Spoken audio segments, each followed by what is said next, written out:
As darkness drew in along the UAE coast, Captain Joginder Singh stood waiting. His ship, the Gulf Sky, had been stuck at anchor while a legal battle took place between its current and former owners. When Captain Singh was brought in to take the helm, he says he was assured the ship would be sailing again soon. But the weeks had turned to months.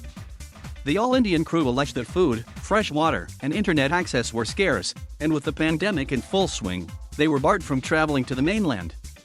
To make matters worse, the crews say that, from April, they stopped receiving their pay. That evening, on July 5th, Captain Singh was hoping for a fresh start. The ship's owners had allegedly arranged for a group of surveyors to assess the tanker for a new role. When his small boat finally appeared from the dark, the weary officer says he ordered the gangway lowered and went to meet them. All seemed normal at first, the captain says. A group of 7 men in blue overalls, clipboards in hand, went with the crew to inspect the ship. After an hour their survey was done and the group's leader, a podgy, amiable man in his 60s, according to Captain Singh and others, asked the 28-man crew to gather in the mess.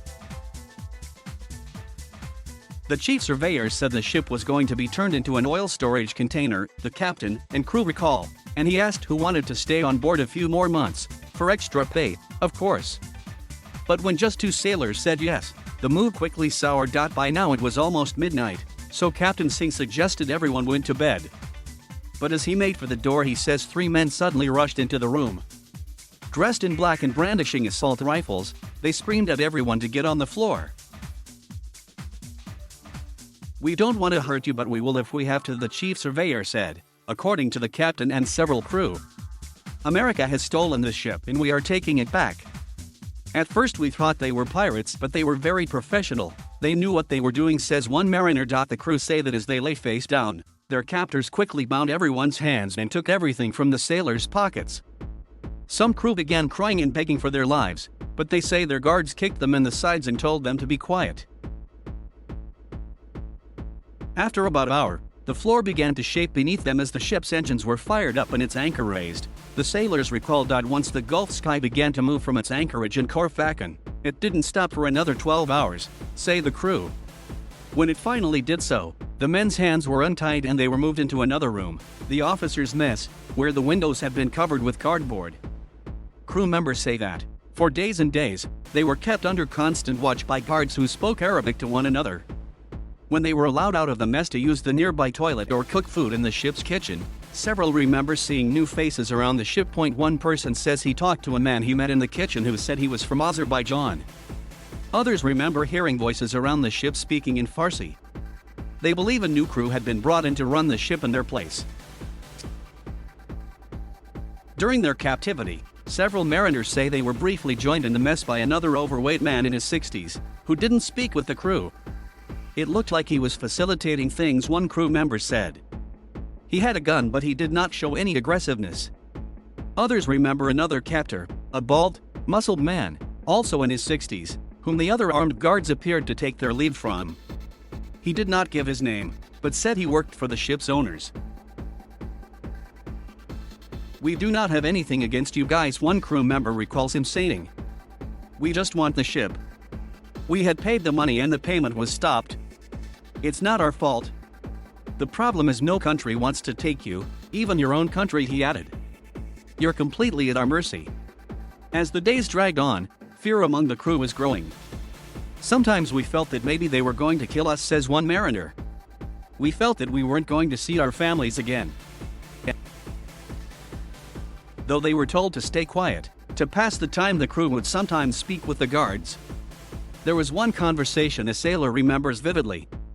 He said, "I see how you are with the rest of the crew and I see you are a very nice fellow, but if you do something bad, then I'll have to do what I'm told," he recalls. "Because I like you I can only give you the option of how you would like to die. I can cut your throat or give you a bullet in the head."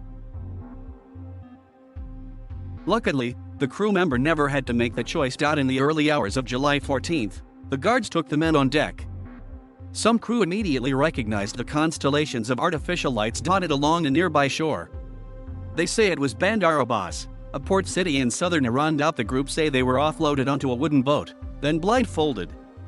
But before their eyes were covered, some noticed that the Gulf Sky's name on the sides of the tanker had been painted over in black.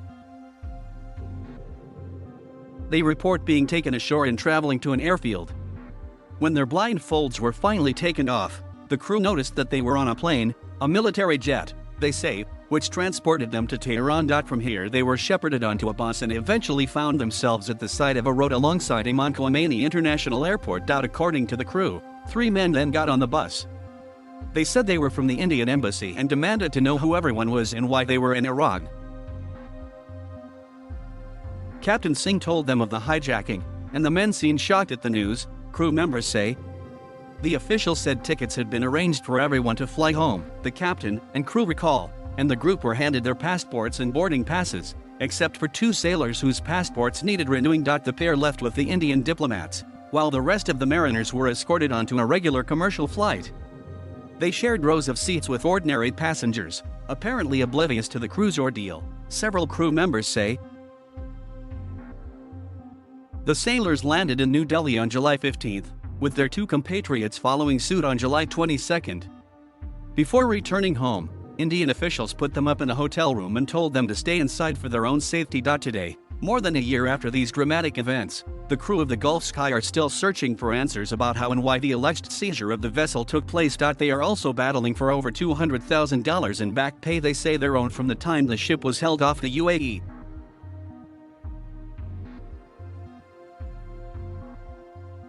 Thank you for watching. Please subscribe.